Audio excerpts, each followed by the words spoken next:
گردهمایی جهانی ایران آزاد. پیامهای همبستگی اعضای مجلسین عوام و اعیان انگلستان. اعضای مجلس اعیان: لرد دیوید آلتون، لرد هنری بلینگهام، لرد سینگ و نماینده پارلمان جیم شانون.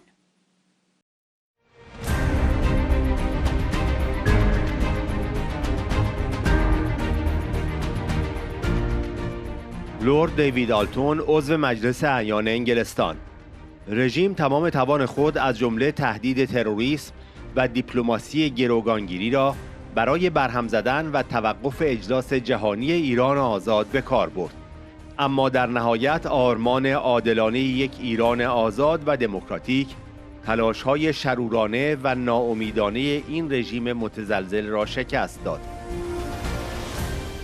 ما در پارلمان بریتانیا از معترضان شجاع در ایران و از طرح 10 ماده‌ای دموکراتیک برای آینده ایران که توسط خانم مریم رجوی ارائه شده است حمایت می‌کنیم. این نشان می‌دهد که مردم ایران یک جایگزین دموکراتیک مناسب و پایدار برای تبدیل ایران به یک کشور بهتر را در اختیار دارند. I want to declare my solidarity with the brave people, the women and youth of Iran who continue to protest for a better future, for more freedoms and a democratic republic in the face of a brutal regime. I also want to congratulate those who organised the resistance movement, the NCRI, and its successful Free Iran World Summit in Paris. It was a victory for millions of Iranians and indeed a blow to the regime, because it did all in its power, including the threat of terrorism and hostage-taking diplomacy, which was set against it to try and disrupt and stop the event. But at the end, the desire and the just cause of a free and democratic Iran defeated the malign and desperate efforts of a faltering regime. Last week, the United Nations fact-finding mission investigating the crackdown on protests in Iran told the United Nations Human Rights Council that the regime continues to rely on unprecedented levels of executions, mass arrests, torture, unfair trials, detaining journalists, human rights activists and lawyers to crush the protests. Furthermore, the fact-finding mission expressed serious concerns over new legislation to be adopted in Iran that will hand out even harsher punishments against women and girls or are deemed not to comply with the obligatory dress code. The United Nations fact-finding mission was clear in its assessment that there must be a concentrated effort to end impunity and to secure accountability in Iran. At the same time, over at the United Nations Security Council, the international community was told about how the regime is threatening international peace and security through its nuclear escalation and its repeated violation of the JCPOA, as well as the United Nations Security Council Resolution 2231. The logical conclusion is that the security and the safety, our interests in the United Kingdom, converge with those of Europe and with the desire of the Iranian people to realise their democratic aspirations. We have a common enemy. That is why many of my colleagues and I in the United Kingdom Parliament support the brave protesters in Iran. It's why we endorse the 10-point democratic platform for the peaceful future of Iran presented by Mrs. Meriem and which envisages a secular, democratic, free and open republic where there are fair elections, gender equality, the abolition of discrimination, of torture and the death penalty. Together they show that the people of Iran have both the commitment and a viable democratic alternative to make Iran a better country and a force for good in the world. I believe it's in all our interests that this Iranian solution succeeds, and I will do my utmost in our parliament to achieve that end. Thank you.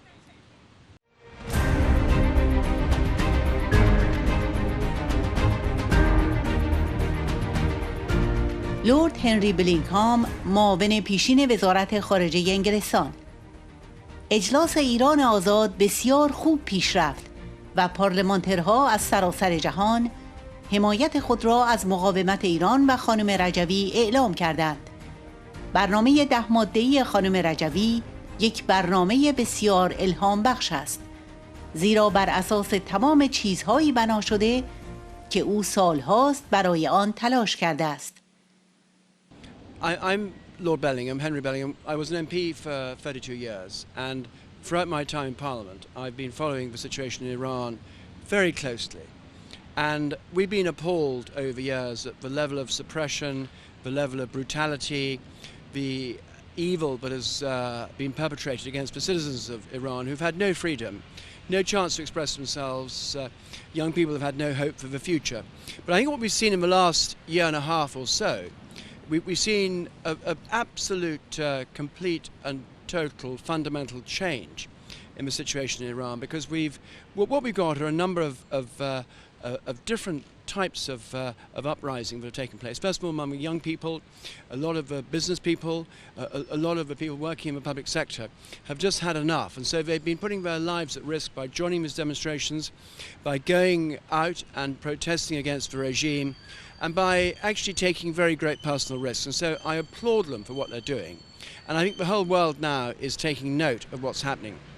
And I'd also like to pay tribute to Madame Rajvi, because she is someone who has been incredibly brave, very persistent.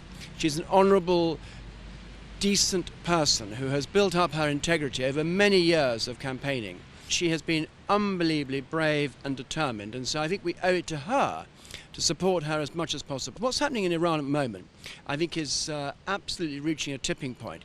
And when a tipping point is reached in history, then those events become unstoppable. And I think what we're seeing are a series of events in Iran where the Ayatollahs, the current regime, their days are numbered. And I just think that history is on the side of the demonstrators. Well, I do think the 10-point plan is it's an incredibly inspirational plan, because it is actually building on all of what she's been working on for so many years. So now we not only have the inspirational leadership of Madame Rajvi, but we have the people in Iran itself who've risen up against the regime.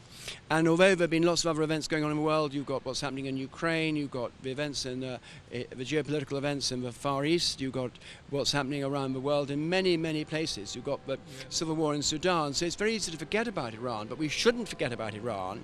We should be absolutely focused 100% on supporting the resistance in Iran, because I think it's reached a tipping point, and it could go either way. If it goes the right way, then the regime will be toppled and we'll have a secular democracy in Iran, which we all hope for and pray will happen. I gather it went extremely well, and there were parliamentarians from around the world who were stating their support for the resistance in Iran and supporting Madame Rajvi. So I think that what we're seeing, I'd add a third dimension to it. Not only do we have the resistance in Iran itself, we have the inspirational leadership of Madame Rajvi, but we have the world parliamentarians, Democrats throughout the world, of showing their full support and solidarity for what's happening. So I think we're in probably a stronger position than we've been for many, many years. And so I go away very confident about what is happening.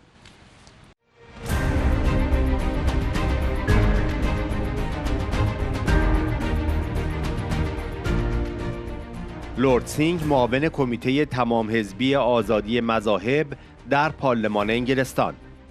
جامعه جهانی شاهد است اپوزیسیون سازمان یافته دموکراتیک این رژیم نه تنها پیشتاز افشای جنایات رژیم است، بلکه یک راه حل واقعی برای حل همه نگرانی‌های موجود در اختیار دارد. جهان نباید حمایت گسترده بین‌المللی از شورای ملی مقاومت و رئیس جمهور برگزیده آن مریم رجوی و برنامه 10 ماده‌ای را نادیده بگیرد که نه فقط الگویی برای ایران، بلکه الگویی برای همه جهان است. ضروری است که ما به نحو تمام عیار از اجرای این برنامه حمایت کنیم. Hello, I welcome this opportunity to express my support for the brave protesters in Iran who've taken to the streets to demand democratic change and their fundamental human rights. Unfortunately, I wasn't able to join you in Paris for the National Council Resistance of Iran meeting for the Free Iran Summit, but I understand it was a major success in highlighting the ongoing struggle for democratic change in Iran. The Free Iran event raised and discussed many serious concerns, from the unacceptable behavior of the zealots, the regime in Iran. The world now clearly sees what the real problem and threat is in Iran.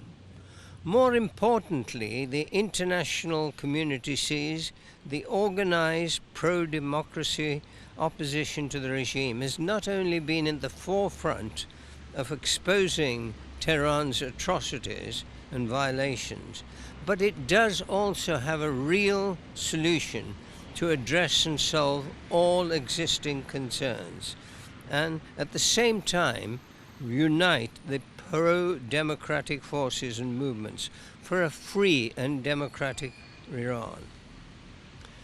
The world shouldn't ignore the massive Iranian international support for the NCRI and its President-elect, Madam Rejui, and a 10-point plan which is not only a model for Iran, it is a model for the whole world.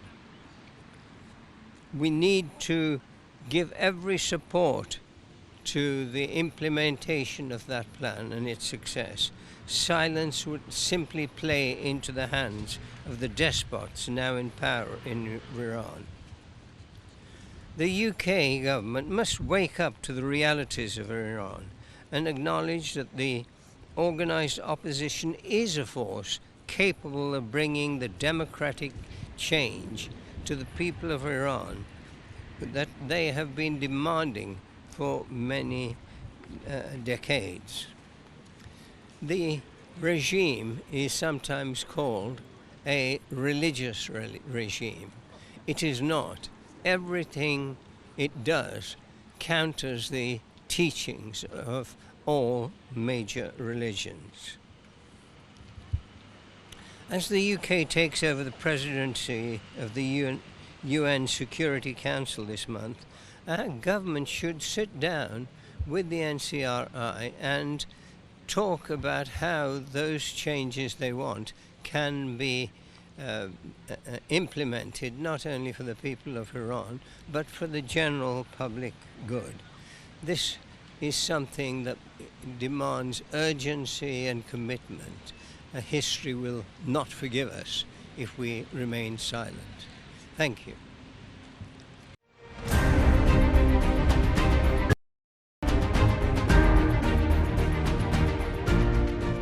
جیم شانون، نماینده پارلمان انگلستان.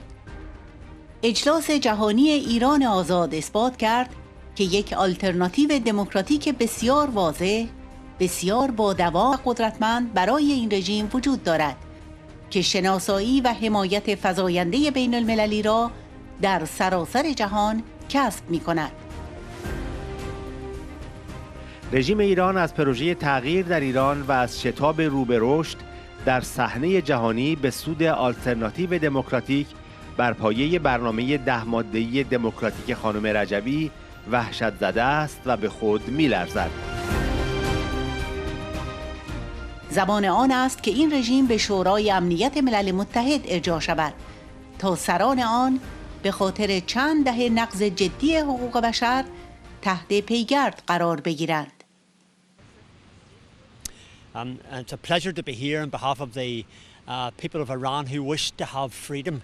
So I want to applaud the National Council of Resistance of Iran for organising the 4-day Free Iran World Summit in Paris on July the 1st that highlighted the Iranian people's quest for a free, democratic Iran and for united cross-party politicians, for personalities and parliamentarians from all around the world behind this just cause. As chair of the APPG for freedom of religious belief, it's very important to me that everyone in Iran has freedom to worship their God as they so wish to do. We don't have that freedom in Iran. It's very important that we do, and on behalf of them, I speak up for all those who are persecuted for their beliefs in Iran. Unfortunately, I could not attend the event in Paris in person, but I want to make it clear, indeed very clear, that I support what the international speakers say at the summit, and that I stand shoulder to shoulder with the Iranian people and Madam Rajvi as they push ahead towards a democratic republic. I much admire Madam Rajvi. She inspires me, she inspires the free world, she inspires the free people of Iran. So it's good to have her at the head. The Iranian people want change, evident by the popular and street protests, and as acknowledged last week by our own Minister of State for Middle East, Lord Ahmed of Wimbledon.